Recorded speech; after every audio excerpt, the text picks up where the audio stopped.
I'm Natasha Busst, and this is Nightline. The top stories. Malaysia-Uzbekistan reaffirm commitments across key sectors.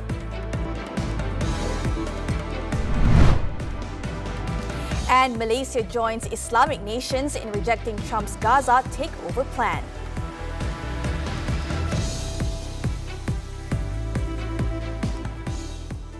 Malaysia and Uzbekistan have expressed a shared commitment to advancing their relations towards a strategic partnership in the future. Both nations have also agreed to strengthen economic cooperation across key sectors, including renewable energy, the halal industry, and artificial intelligence (AI). Uzbekistan President Shavkat Mirziyoyev was accorded an official welcome at the Perdana Putra complex in Putrajaya on Wednesday as part of his two-day official visit to Malaysia. He was received by Prime Minister Datuk Seri Anwar Ibrahim. The two leaders then proceeded to a meeting to discuss bilateral relations between their countries, focusing on areas of mutual interest such as trade and investment. In a joint statement later, both Anwar and Mirziyoyev expressed their interest in exploring partnerships in the palm oil industry. Malaysia and Uzbekistan are also optimistic on the promising prospects of creating a joint industrial zone in the Central Asian nation. Both leaders also agreed to strengthening cooperation in Islamic tourism and the halal industry. This was Mirziyoyev's maiden visit to Malaysia since assuming office in December 2016, following Anwar's visit to Uzbekistan in May 2024.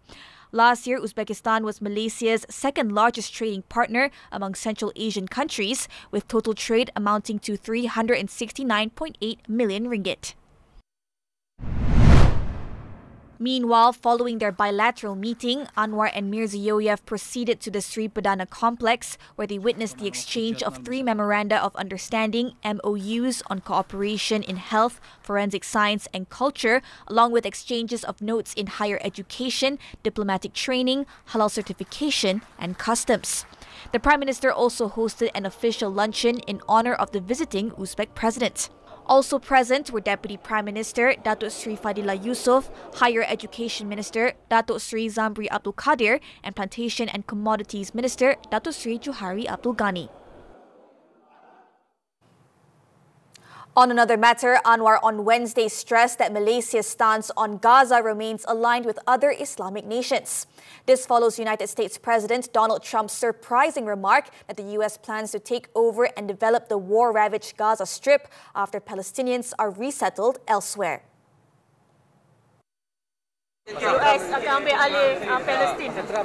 Kita sedang teliti kenyataan dulu, kemudian kita akan ulas. Pendirian Malaysia kekal, seperti mana negara-negara Islam lain. Trump unveiled his surprise plan at a joint press conference on Tuesday with visiting Israeli Prime Minister Benjamin Netanyahu. Trump said, without providing specifics, that the U.S. plans to take over the Gaza Strip, forcibly moving Palestinians out of the besieged enclave. He also suggested that Palestinians would love to leave Gaza and added that he foresees long-term U.S. ownership of the Strip while it's being rebuilt, claiming to bring jobs and economic prosperity to the area. Meanwhile, Trump's comments had drew sharp responses from leaders and civilians around the globe. Saudi Arabia said it would not normalize ties with Israel without the creation of a Palestinian state. The Foreign Ministry said it rejected any attempts to displace the Palestinians from their land and described its stance as clear and explicit as well as not negotiable. The UN ambassadors of both Palestine and Russia have rejected Trump's plan, with the Russian Foreign Minister adding that practicing a policy of collective punishment is a method that Russia rejects. Elsewhere, Turkey said Trump's comments were unacceptable and warned that leaving Palestinians out of the equation would lead to more conflict, while Australia's Prime Minister Anthony Albanese reiterated on Wednesday Canberra's support of a two-state solution in the Middle East following the president's shock announcement. Australia's position is the same as it was this morning. Hamas also has categorically rejected the president's remarks to take over Gaza after resettling Palestinians elsewhere. In a statement, a member of the Hamas movement's political bureau, Izzat al-Rishq, said Trump's remarks reflected confusion and a profound ignorance of the Palestinian cause and the region as a whole. وهي ليست عقارا يباع ويشترى. الانحياز الأمريكي لإسرائيل وضد شعبنا الفلسطيني وضد حقوقه العادلة يعني يستمر ويتأكد بمثل هذه التصريحات. Izzat said Gaza is not a common territory for any party to decide its fate and is an integral part of the occupied Palestinian land. He also affirmed that any resolution must be based on ending the occupation and fulfilling the legitimate national rights of his people rather than on the logic of power, dominance, or a real estate dealer's mindset. Only school principals or teachers with authority are permitted to administer caning as a form of punishment for students. Education Minister Fadlina Siddique clarified that existing regulations do not allow parents or members of the public to impose physical punishment, including caning, on students. In a parliamentary written reply, Fadlina said this was stipulated in the Education School Discipline Regulations.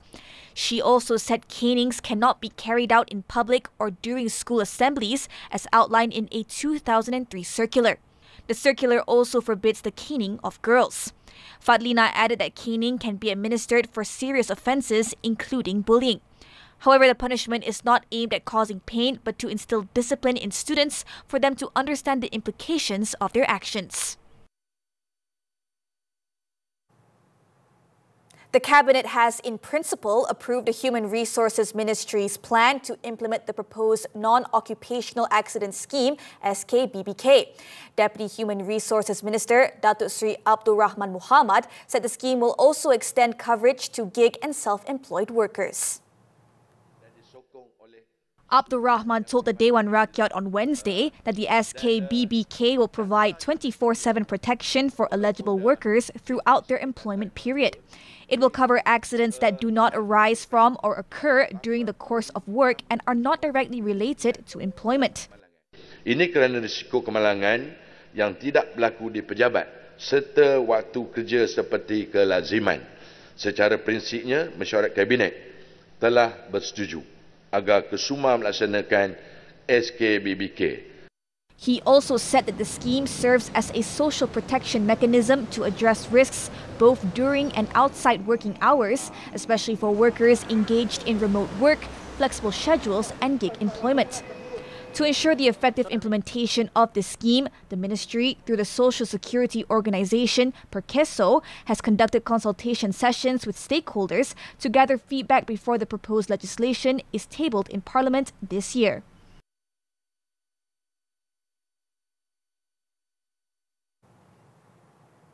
The Attorney General's Chambers, AGC, has filed a notice of motion to seek the federal court's permission to appeal against the Court of Appeal's decision allowing former Prime Minister Datuk Sri Muhammad Najib Tun Razak to seek judicial review on a purported addendum order on his house arrest. This step aims to ensure that all rights provided by law can be fully implemented.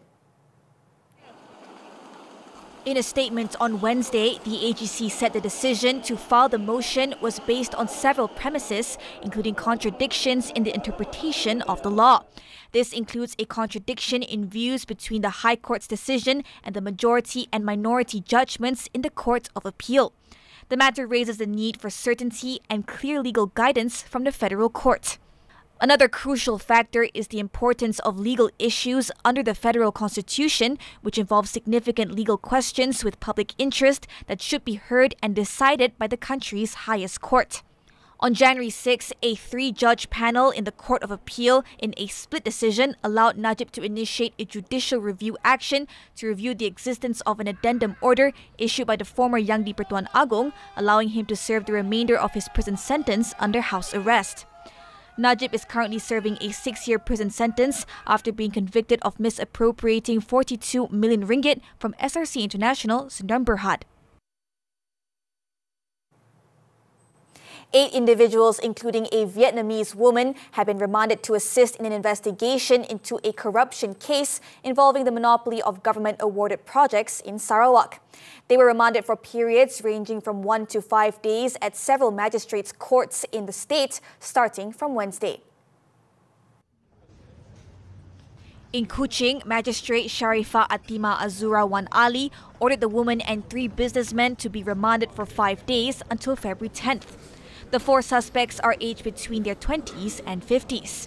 Meanwhile, in Cebu, Magistrate Romario Jonai granted a 1-day remand for 2 suspects, aged 60 and 65, who are also businessmen, to assist in the investigation.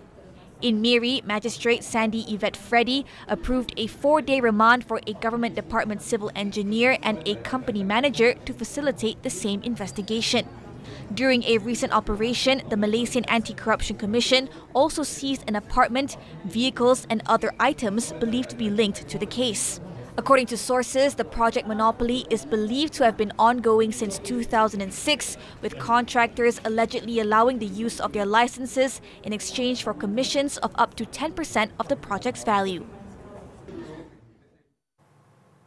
In Negeri Sembilan, a lorry driver died while his 2 sons were severely injured in an accident involving 3 lorries on the North-South Expressway in Rumbau on Wednesday. The incident, which occurred at 4:25 a.m., is believed to have occurred on the Air Senawang stretch due to congestion caused by another fatal accident.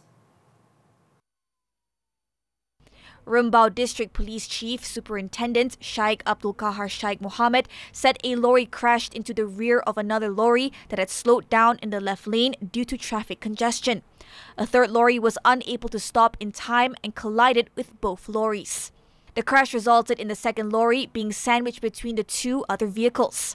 The driver of the 2nd lorry, identified as 51-year-old Zaidi Muhammad Hashim, was pinned in his vehicle and pronounced dead at the scene.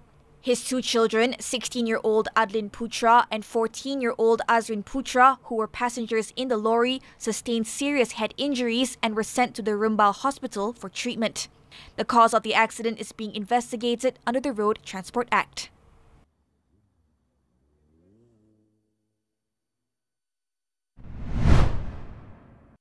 Meanwhile, in the earlier incident, which took place about 2 kilometers from the scene, a motorcyclist died after his vehicle collided with a spare tire that had fallen onto the road. The 12:30 a.m. accident occurred following a collision involving a pickup truck and 3 other vehicles. The motorcyclist was identified as 35-year-old Muhammad Taqiyuddin Zulkifli. His body was sent to the Rumbau Hospital for post-mortem.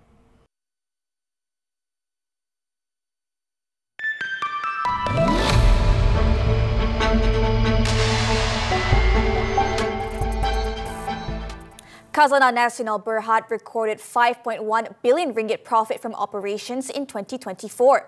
Its managing director, Dato Amirul Faisal Wad Zahir, said the performance was driven by disciplined monetization strategies and steady dividend income.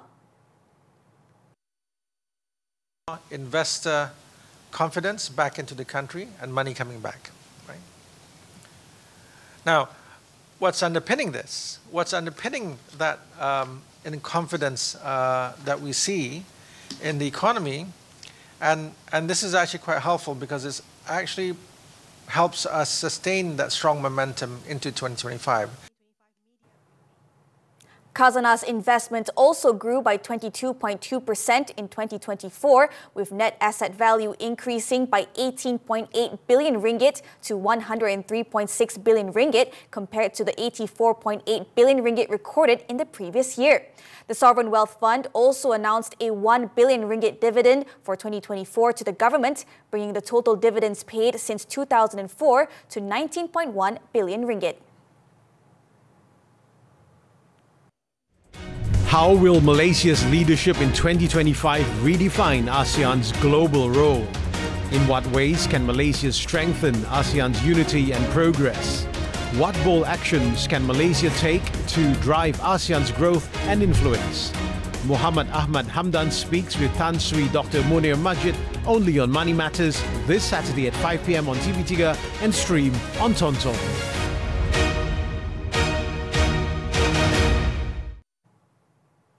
Australian officials on Wednesday said the country has banned DeepSeek from all government devices, citing privacy and malware risks posed by China's breakout AI program. The Home Affairs Department issued a directive to government employees overnight, and as of Wednesday, all non-corporate Commonwealth entities must identify and remove all existing instances of DeepSeek products, applications, and web services on all government systems and mobile devices. The directive also required that access used for installation of DeepSeek products be prevented across government systems and devices. The DeepSeek chatbot has astounded industry insiders and upended financial markets since it was released last month, with a growing list of countries including South Korea, Italy, and France voicing concerns about the application's security and data practices.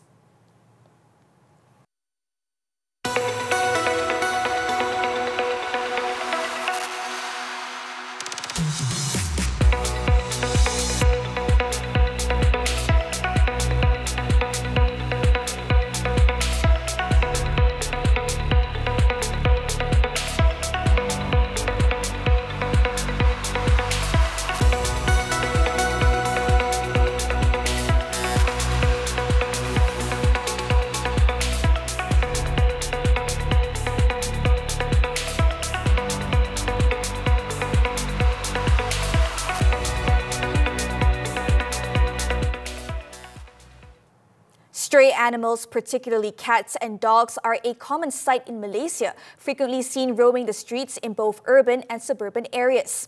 A lack of awareness of responsible pet ownership, among others, has led to a growing population of strays, making it a long-running issue in the country. Nightline's Muhammad Nadir Asfar has the report. Stray animals exist primarily due to two reasons: abandonment by their owners and uncontrolled breeding. And the problem is becoming more serious with no sustainable solution in sight. In 2024, Malaysia was shaken by widespread reports of animal abuse and, in some cases, the gruesome deaths of strays. Lydia Nathan is an animal rescuer from the Voice for Paws base in the Klang Valley, which has been actively involved in saving abandoned and abused animals before finding them new owners who provide security, affection, and care. But with so many strays abandoned, made worse by a glaring lack of empathy in society, Voice for Paws and other similar organizations have their work cut out for them. The stray management in Malaysia has been pretty much councils catching the dogs, the puppies, dumping them in pounds and then putting them to sleep. It is quite clear that it is not working, honestly. There is no solution to this other than TRNM. It is Trap, Neuter, Release, Manage. A lot of countries have done it very, very well, and we are trying to follow in that footsteps because we believe that that is the only way it will control the population. Animal activist David Christopher combines his love for animals with his passion for running to raise funds for Trap, Neuter, Release, Manage or TNRM Malaysia to help cover the costs of spaying and neutering stray animals.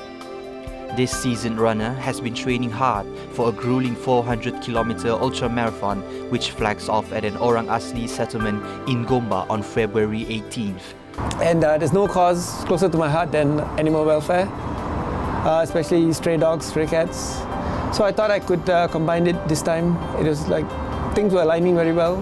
There was a race for me to do. There was a cause for me to get involved with. So to put them together, it made perfect sense. Like many animal lovers out there, David sees an urgent need to help raise public awareness on the plight of strays. Those interested in donating to David's fundraising project can do so by clicking on the link attached to his Facebook profile. Stray animals continue to endure hardships, from abuse to injuries and hunger. But activists are working hard to ensure that there is a future where these animals are treated with kindness and given the support that they need. With stronger policies and more public involvement, a solution could be within reach. I'm Muhammad Nadir Asfar for Nightline TV3.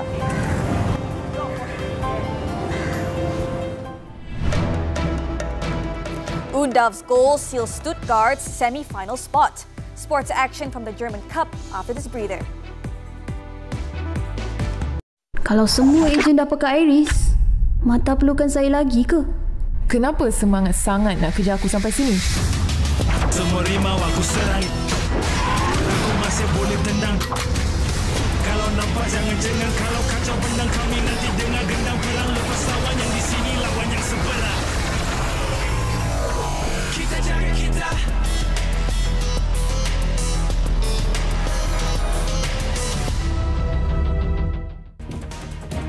Unlocking the future of business.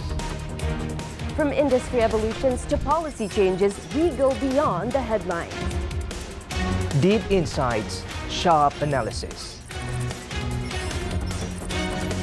Understanding the forces driving tomorrow's economy. Key financial insights that drive decisions. This is Money Matters, every Saturday, 5 p.m. Only on TV3 and stream now on Tonton.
Sports now, football, the Super League.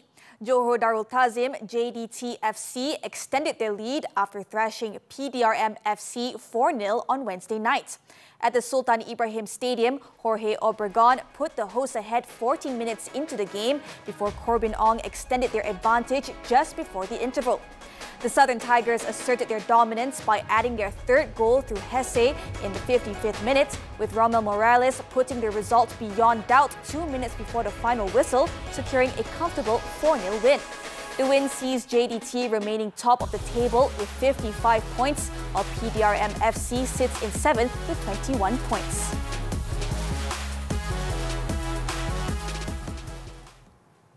Still on football, the DFB Pokal Cup. VfB Stuttgart battled past Augsburg 1-0 thanks to Dennis Undav's first half goal to book their spot in the semi-finals. Undav put the home side in front after 29 minutes, blasting the ball through Kevin Schlotterbeck's legs and into the net. The visitors missed good chances to equalize in the second half, with substitute Mert Komur forcing a strong save from keeper Alexander Nubel. Stuttgart held firm until the final whistle to secure their place in the semi-finals. On to tennis, the 2025 Rotterdam Open. Spanish star Carlos Alcaraz on Tuesday battled through against local hero Botic van der Zandschulp in the first round in his first match since the quarter-final heartbreak at the Australian Open. The top seed had to dig deep to overcome the world number 84 wild card before eventually coming through the first round clash 7-6, 3-6, 6-1 in nearly 3 hours. Alcaraz will face Andrea Vavasori or former champion Felix Auger-Aliassime next. Also through to the second round was former 2021 champion Andrei Rublev, who put his recent struggles behind him to beat China's Zhang Zhizhen 6-3, 6-4 in the opening round. Next up, 4th seed Rublev will take on Fabian Marozsan in the second round. In another match, Olga Rune advanced to the second round for the third consecutive year after defeating recent Australian Open quarter-finalist Lorenzo Sonego 7-6, 6-4 in 2 hours and 11 minutes. World number 14 Rune awaits Pedro Martinez of Spain in the next round.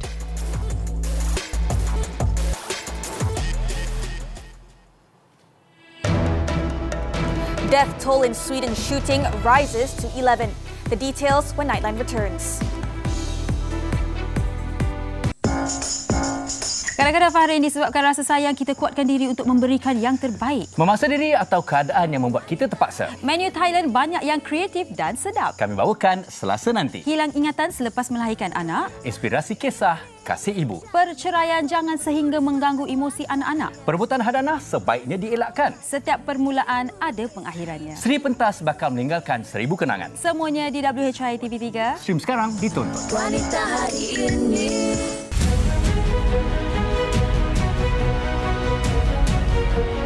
Siapa sangka pasca pandemik telah mengembangkan lagi penggunaan private cabin di sektor pelancongan di Malaysia. Bukan sahaja orang buat sebagai rumah, chalet, homestay, tapi ada jugalah yang buat sebagai klinik. Teknologi ini boleh diterapkan dalam silibus pembelajaran kemahiran.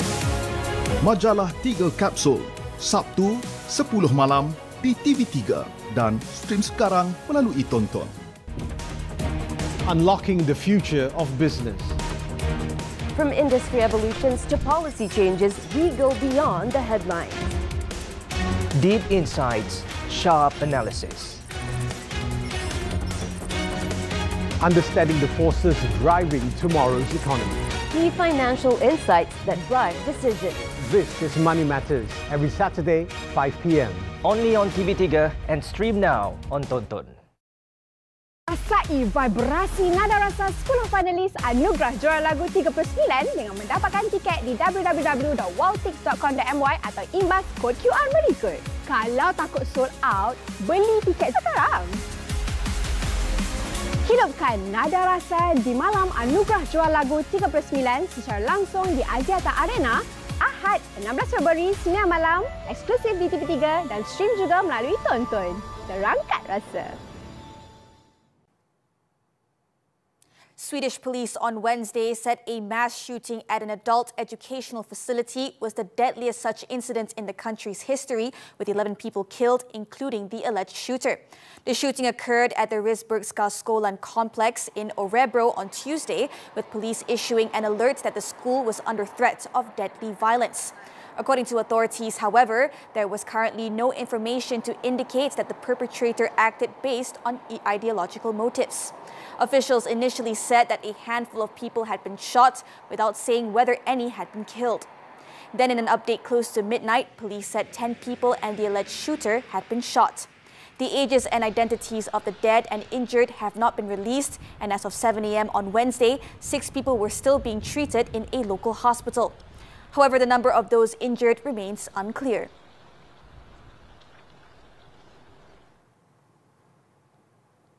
Over in the U.S., Ohio police on Wednesday said a gunman was still at large after killing at least one person in a warehouse shooting. The incident occurred late Tuesday evening at a cosmetic warehouse at 11 p.m. local time, resulting in one fatality and wounding 5 others who were later transported to hospital. According to officials, the incident was believed to have been a targeted attack and that a firearm was found in the warehouse. However, the shooter, whom the police have identified, still posed a threat to the public. Shootings are alarmingly commonplace in the United States, where there are more guns than people. Since January 1st, there have been at least 26 mass shootings, defined as a shooting involving at least 4 victims dead or wounded.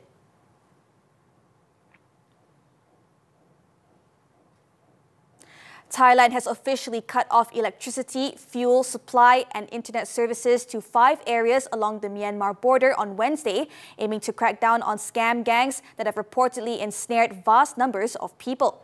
Services were disconnected from the P Control Center at its headquarters in Bangkok at about 9 a.m. local time. The move follows Thai Deputy Prime Minister Phumtham Wechayachai's announcement after he chaired a meeting of the National Security Council on Tuesday afternoon. Speaking to reporters, Phumtham, who is also the Defence Minister, said online fraud has caused serious harm to Thai citizens and become a national security issue.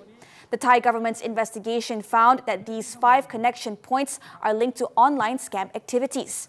He also added that Thai authorities have notified their Myanmar counterparts of the decision.